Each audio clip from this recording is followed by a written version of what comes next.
कारण का त्या लवांडेने आमच्या साधू संतांबद्दल, आमच्या हिंदू धर्माच्या महाराजांबद्दल जे काय अपशब्द वापरले, त्या दृष्टिकोनातून हिंदू समाजामध्ये हा राग, ही चीड निर्माण होणं साजेशी आहे. मग लवांडेने आपलं थोबाड थोडं बंद केलं असतं. आमच्या हिंदू राष्ट्रामध्ये राहूनच अगर आमच्या साधू संतांवर अगर अशा पद्धतीने कोण खालच्या दर्जाची टीका करण्याची हिंमत होत असेल तर असे कार्यक्रम अपेक्षितच आहेत. शेवटी हिंदुत्वादी विचाराचे आम्ही सगळेजण लोक आहोत.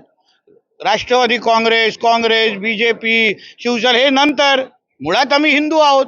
आणि हिंदू असताना आमच्या धर्माला वाढवण्यासाठी धर्माचे आशीर्वाद देणारे जे आमचे धर्मगुरू आहेत त्यांच्या बाबतीमध्ये कोणीही अगर अपशब्द वापरत असेल तर हा ये तो सिर्फ झाकी आहे, पुरा पिक्चर बाकी आहे. एवढं लक्षात ठेवावं आणि अवकातीत राहावं. चुकीची गोष्ट नाही. कारण का शेवटी आपल्या हिंदू राष्ट्राला भक्कम करण्यासाठी जे काही मार्गदर्शन आमच्या हे साधू संत आम्हाला देतात ते मार्गदर्शन सकारात्मक पद्धतीने घेऊन आपला हिंदू राष्ट्र हा अजून भक्कम कसा होईल त्या दृष्टिकोनातून सगळ्या जणांनी विचार करावा. कशामुळे झाली मला माहिती नाही, पण असं आहे की एखाद्या व्यक्तीला त्यांचं मत मानत असताना त्या विरुद्ध असे प्रकार करणं म्हणजेच लोकशाहीलाच धोका आहे.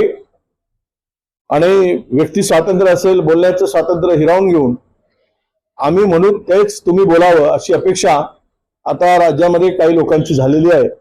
त्यामुळे असे प्रकार होत आहेत, वाढत आहेत असं मला वाटतं.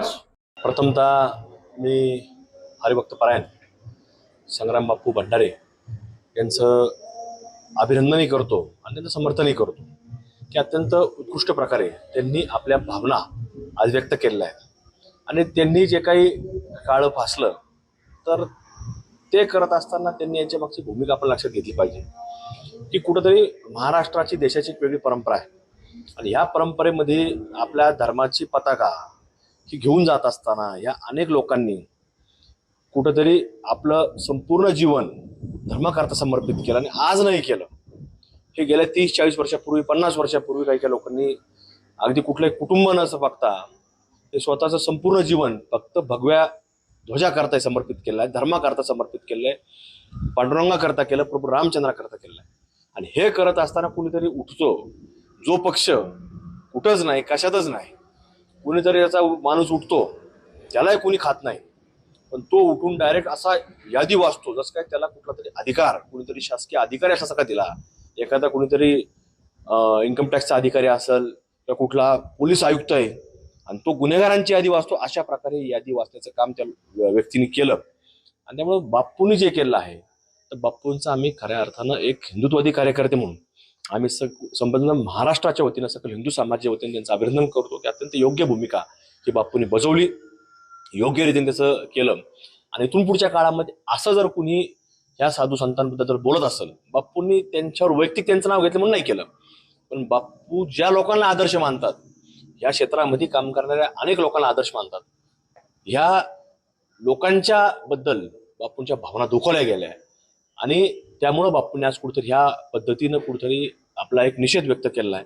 त्यामुळे बापूंचं आम्ही समर्थन करतो. आणि हे जे लोक बोलणारे आहेत यांना बोलायला कोण लावतं, धर्माबद्दल बोलायला कोण लावतं, धर्माच्या विरोधात बोलायला कोण लावतं, याचा देखील कुठेतरी आता जनतेसमोर या लोकांचा चेहरा सुद्धा समोर येणं गरजेचं आहे. मला असं वाटतं कोणावर काही शाई फेकणं वगैरे जे आहे नाही थांबलं पाहिजे. कारण कधी जर डोळ्यात गेलं आणि ते केमिकल जर खराब काय असेल त्या शाईमधलं तर डोळे सुद्धा जाण्याची भीती जी आहे डॉक्टर सांगत असतात. पण एक आहे की आपण सुद्धा बोलत असताना वारकरी संप्रदाय जो आहे हा फार मोठ्या प्रमाणामध्ये आहे आणि प्रत्येक ठिकाणी काही वेगवेगळी विचाराची माणसं असतात. ते तुमच्या मीडियामध्ये असतात, ते राजकारणात असतात, प्रत्येक क्षेत्रामध्ये असतात. त्यामुळे संपूर्ण क्षेत्र जे आहे त्याच्यावर टीकेची सूट जे आहे तर घाव घालायचं काही कारण नाही. आणि असं जर असेल तर त्याला सुद्धा उत्तर देताना ही सगळी वारकरी मंडळी असतील किंवा काय ते हुशार आहेत, त्यांनी जे आहे त्या पद्धतीने उत्तर दिलं पाहिजे शाई फेकणं वगैरे वगैरे, मला तरी ते काही पटत नाही. असं काही करू नये. किंवा वारकरी संप्रदाय जो शांततेसाठी ओळखला जातो, त्याने एवढं हातगाईवर येऊन अशा गोष्टी करू नये.